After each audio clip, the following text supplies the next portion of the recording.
दोस्तों, क्या आप जानते हैं कि जब मार्केट में महंगाई बहुत ज़्यादा बढ़ जाती है या इकोनॉमी स्लो हो जाती है तो आरबीआई कैसे कंट्रोल करता है? इसका आंसर है क्रेडिट कंट्रोल टूल्स से।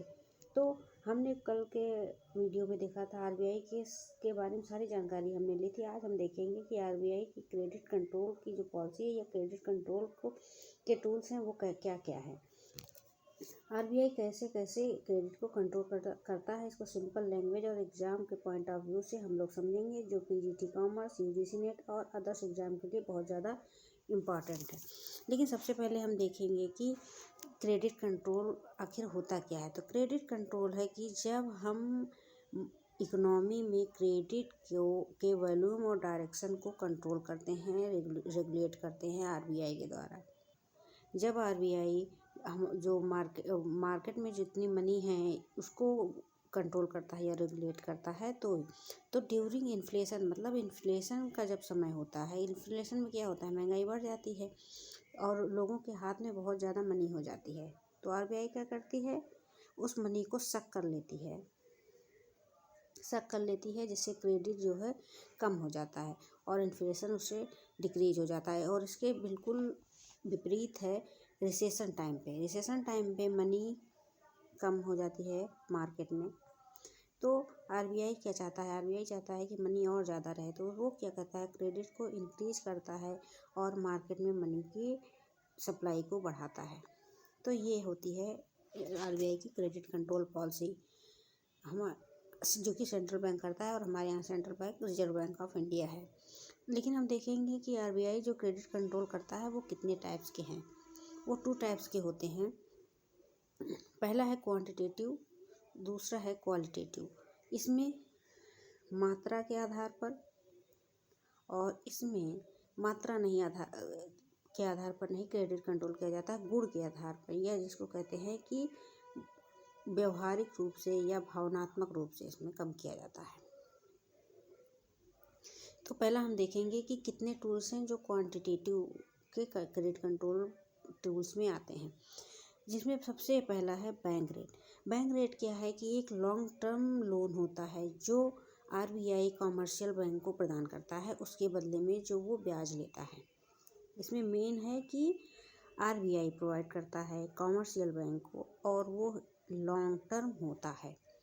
और अब आप कहेंगे कि इससे कैसे क्रेडिट कंट्रोल होता है, तो जब बैंक रेट को आरबीआई इंक्रीज कर देगा तो उससे क्या होगा कि क्रेडिट जो है बहुत ज़्यादा महंगा हो जाएगा। कैसे, जब बैंक को आरबीआई से पैसा लेने के लिए ज़्यादा इंटरेस्ट देना पड़ेगा तो वो आरबीआई से कम लोन लेगा और जनता को भी वो कम प्रोवाइड करेगा क्योंकि उसका रेट महंगा हो गया है। तो क्रेडिट कॉस्टली हो जाएगा जिससे जनता भी क्रेडिट कम लेने के लिए उत्साहित होगी, तो क्रेडिट डिक्रीज हो जाएगा। और इसके बिल्कुल विपरीत है, जब बैंक रेट को डिक्रीज कर देता है आरबीआई तो बैंक ज़्यादा लोन लेती है आरबीआई से और अपनी जनता को ज़्यादा प्रोत्साहित करती है बैंक के लोन लेने के लिए। सेकंड है रेपो रेट। रेपो रेट में क्या होता है, इसमें भी आरबीआई बैंक्स को लोन देता है लेकिन वो शॉर्ट टर्म होता है। तो बैंक रेट और रेपो रेट में मेन डिफरेंस है लॉन्ग टर्म और शॉर्ट टर्म का। और इसमें भी सेम वही फॉलो होता है कि जब रेपो रेट इंक्रीज हो जाएगा तो बैंक को एक्सपेंसिव लोन मिलेगा तो वो जनता को भी एक्सपेंसिव लोन देगी, जिससे मार्केट में सप्लाई मनी की कम हो जाती है और वो इन्फ्लेशन को कंट्रोल कर देता है। इसके विपरीत जब रेपो रेट को कम करते हैं तो लोन चीपर हो जाएगा और इकोनॉमिक ग्रोथ इंक्रीज हो जाएगी क्योंकि मनी की सप्लाई बढ़ जाएगी। अगला है थर्ड है reverse repo rate. Repo rate का उल्टा है। इसमें क्या होता है, इसमें जब मार्केट में बहुत ज़्यादा पैसा हो जाता है तो आरबीआई क्या करती है, आरबीआई बैंक से आरबीआई लोन लेती है। यहाँ पे फ्रॉम कॉमर्शियल बैंक आरबीआई बोरो करती है और वो रेट ये रेपो रेट होता है, अगर ये इंक्रीज होता है तो बैंक को ज़्यादा मनी आरबीआई के में देनी पड़ती है, जिससे लिक्विडिटी भी डिक्रीज होती है। ये होता है रिवर्स रेपो रेट। नेक्स्ट है cash reserve ratio. Cash reserve ratio क्या है कि इसमें बैंक के पास जितना डिपॉजिट है उसका एक परसेंटेज आरबीआई निर्धारित करता है, जो ज़रूरी है कि वो कैश के रूप में आरबीआई के पास वो रखे। और अगर इसमें इसके ये कैसे काम करता है, अगर CRR इंक्रीज कर देंगे तो लेंडिंग कैपेसिटी बैंक की डिक्रीज हो जाएगी, और इसके विपरीत डिक्रीज जब CRR को डिक्रीज करेंगे तो बैंकों को आरबीआई के पास कम पैसा रखना पड़ेगा, बैंकों को लोन देने के लिए ज़्यादा पैसा रहता है। तो इससे लेंडिंग कैपेसिटी बैंक की इंक्रीज हो जाती है और वो जनता को ज़्यादा पैसा दे पाते हैं और मार्केट में मनी सप्लाई बढ़ जाती है। लेकिन क्या आप सोचते हैं कि आरबीआई CRR पे कोई वो इंटरेस्ट प्रोवाइड करता है? नहीं। ये बहुत ही इम्पोर्टेंट पॉइंट है कि आरबीआई जो कैश उसके पास रखते हैं बैंक, उस पर कोई भी इंटरेस्ट नहीं देता है।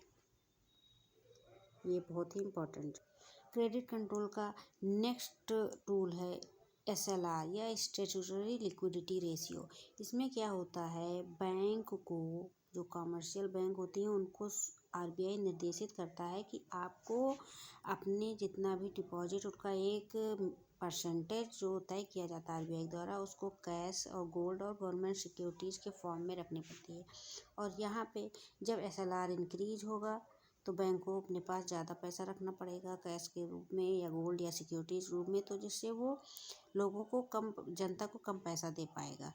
और जब जनता को कम पैसा देगा तो क्रेडिट डिक्रीज होगी, और इसके विपरीत अगर जो SLR कोई डिक्रीज करेगा तो क्रेडिट इंक्रीज होगी। CRR मतलब कैश रिजर्व रेशियो और SLR में क्या डिफरेंस है?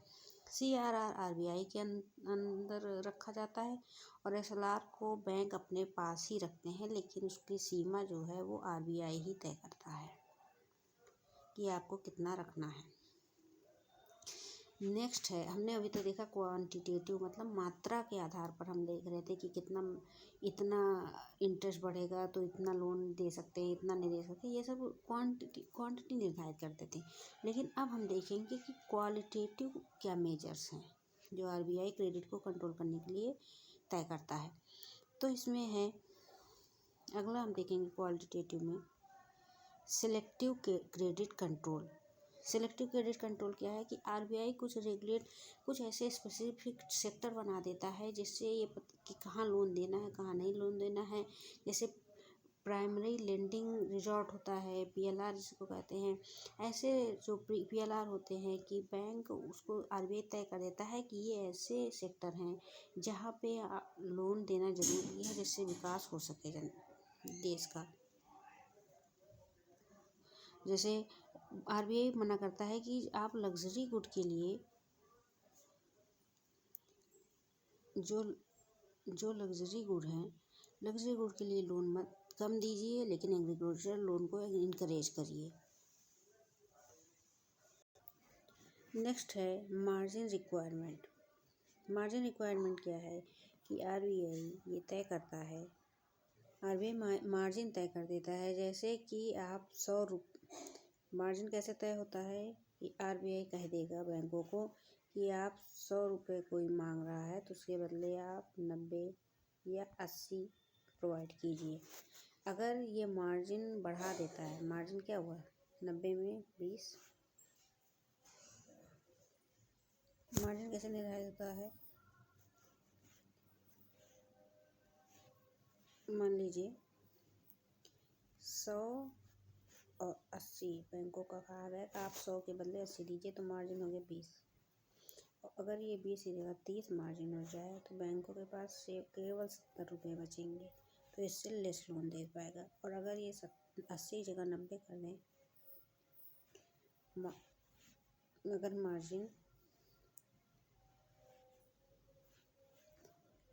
मार्जिन केवल 10 रहे तो बैंकों के पास 90 रहता है तो वो लोन दे सकें, तो मोर लोन दे सकेंगे, लोअर मार्जिन मोर लोन।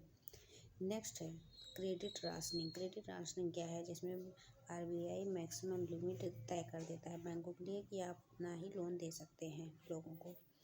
नेक्स्ट है मोरल सुएशन। मोरल सुएशन क्या है, इसमें आरबीआई कोई भी लीगल ऑर्डर नहीं प्रोवाइड करता है, वो एक भावनात्मक अपील करता है या जिसे कहते हैं रिक्वेस्ट करता है, एडवाइस देता है और परसुएट करता है बैंक को कि वो अगर इन्फ्लेशन है तो कम लोन दें, रिसेशन है तो ज़्यादा लोन दें। नेक्स्ट है डायरेक्ट एक्शन। डायरेक्ट एक्शन आप कब लेते हैं? आप ऐसे भी नॉर्मली देखिए कि आप एक्शन लास्ट स्टेज होता है, जब आप जान जाते हैं सारी स्थितियाँ हमारे हाथ से निकल चुकी हैं, तो RBI इंस्ट्रक्शन देता है, जब पेनल्टीज लगाएगा और रिस्ट्रिक्शन करेगा।